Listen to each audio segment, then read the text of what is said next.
Very good morning everyone.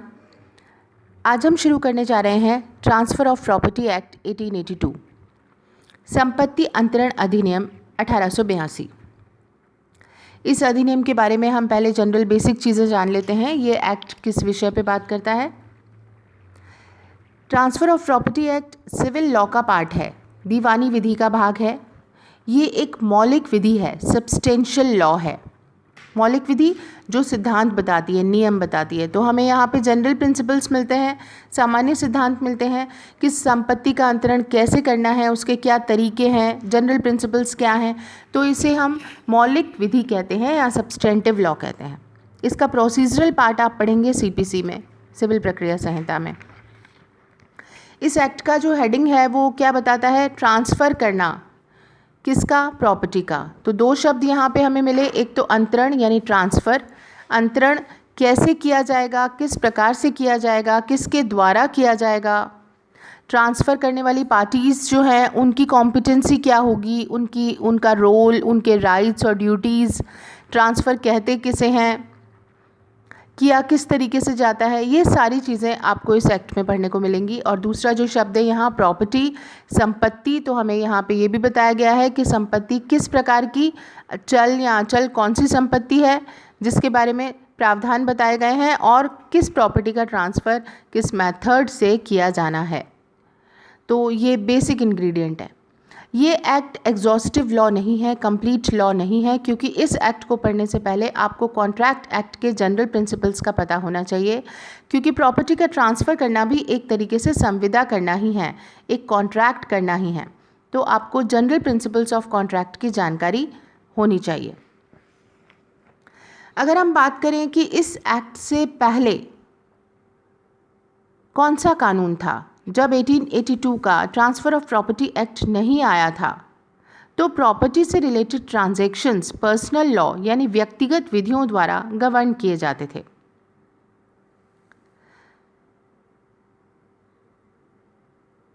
Personal law में पहले Britishers ने कोई इंटरफेरेंस नहीं किया था, लेकिन बाद में साम्य, न्याय और सद्विवेक के सिद्धांतों के आधार पर इंग्लिश लॉ को ट्रांसफ़र ऑफ प्रॉपर्टी एक्ट के ज़रिए इंसर्ट किया गया। तो आप कह सकते हैं कि जब तक ट्रांसफ़र ऑफ प्रॉपर्टी एक्ट नहीं आया था तो उससे पहले प्रॉपर्टी से रिलेटेड ट्रांजैक्शंस पर्सनल लॉ के द्वारा गवर्न होते थे, और इसके अलावा इक्विटी, जस्टिस और गुड कंसाइंस, न्याय, साम्य और सद्विवेक के द्वारा निर्णय दिए जाते थे। प्रॉपर्टी से रिलेटेड लॉ का डेवलपमेंट कॉन्ट्रैक्ट एक्ट के साथ साथ हुआ। कॉन्ट्रैक्ट एक्ट 1872 में आ गया था। उसके बाद 1882 में टीपी एक्ट आया। तो इंडियन कॉन्ट्रैक्ट एक्ट के डेवलपमेंट के बाद टीपी का विकास हुआ, और इसके साथ ही इंडियन सक्सेशन एक्ट, उसका भी बहुत इम्पॉर्टेंट रोल रहा ट्रांसफ़र ऑफ प्रॉपर्टी एक्ट के डेवलपमेंट में।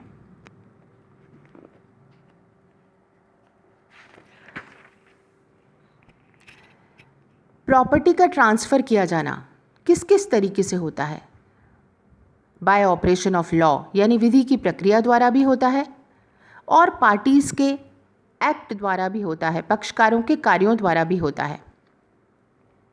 दो तरीके से प्रॉपर्टी ट्रांसफ़र की जा सकती है। अगर हम बेसिकली बात करें तो प्रॉपर्टी का ट्रांसफ़र दो तरीके से हो सकता है, या तो लॉ के द्वारा हो सकता है by the operation of law, या हो सकता है by the act of parties.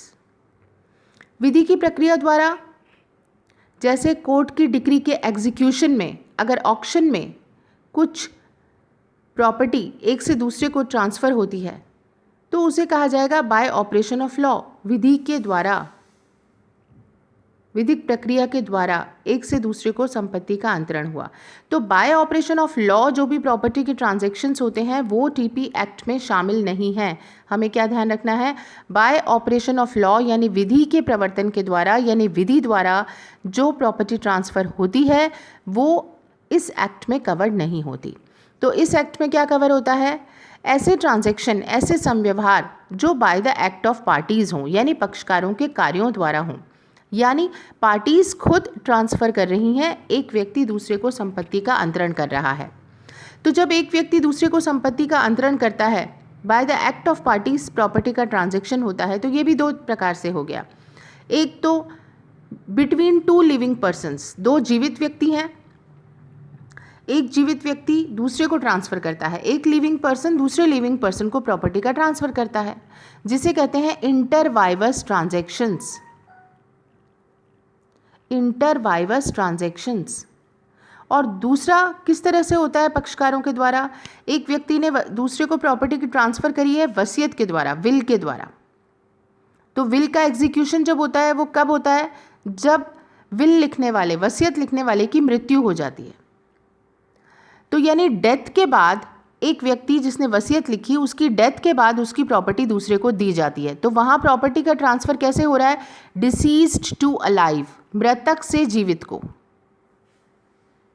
हो तो बाय एक्ट ऑफ पार्टी रहा है, लिखने वाले ने जिसने वसीयत लिखी उसकी इच्छा अनुसार ही हम संपत्ति को दे रहे हैं, लेकिन दे कब रहे हैं? वसीयत लिखने वाले के मरने के बाद, यानी मृतक से, डिसीज्ड से अलाइव को ये प्रॉपर्टी जाती है। तो ये जो डिसीज्ड से अलाइव को प्रॉपर्टी का ट्रांजैक्शन होता है, यानी वसीयत के द्वारा, विल के द्वारा जो ट्रांजैक्शन होता है, ये इस एक्ट में कवर नहीं होता।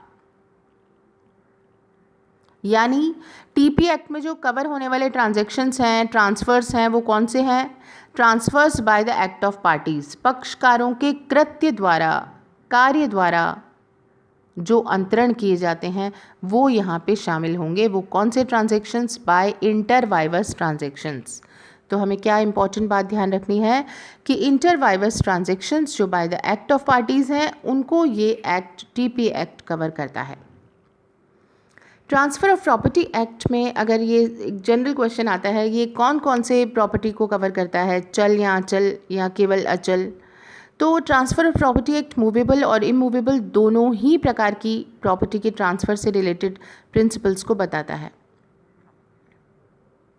यहाँ जनरल प्रिंसिपल्स सेक्शन 5 से 53A में जो बताए गए हैं वो सामान्य सिद्धांत हैं, जनरल प्रिंसिपल्स हैं। और 54 से 137 तक कुछ मेथड बताए गए हैं जिससे कि इमूवेबल प्रॉपर्टी का ट्रांसफ़र किया जा सकता है। अगर हम कहें जनरल प्रिंसिपल जो मूवेबल और इमूवेबल दोनों प्रॉपर्टीज से रिलेटेड हैं, तो वो सेक्शन 5 से 37 में दिए गए हैं। सेक्शन 5 से 37 में जो प्रावधान दिए गए हैं वो मूवेबल और इमूवेबल दोनों पे लागू होते हैं, और 38 से लेके 53A तक के जो प्रोविजंस हैं वो केवल इमूवेबल प्रॉपर्टी पर लागू होते हैं। ट्रांसफ़र ऑफ प्रॉपर्टी एक्ट के जनरल प्रिंसिपल्स मुस्लिम लॉ के प्रिंसिपल्स को इफ़ेक्ट नहीं डालते। इस एक्ट के कुछ प्रोविजंस कॉन्ट्रैक्ट एक्ट और रजिस्ट्रेशन एक्ट पर भी डिपेंडेंट हैं।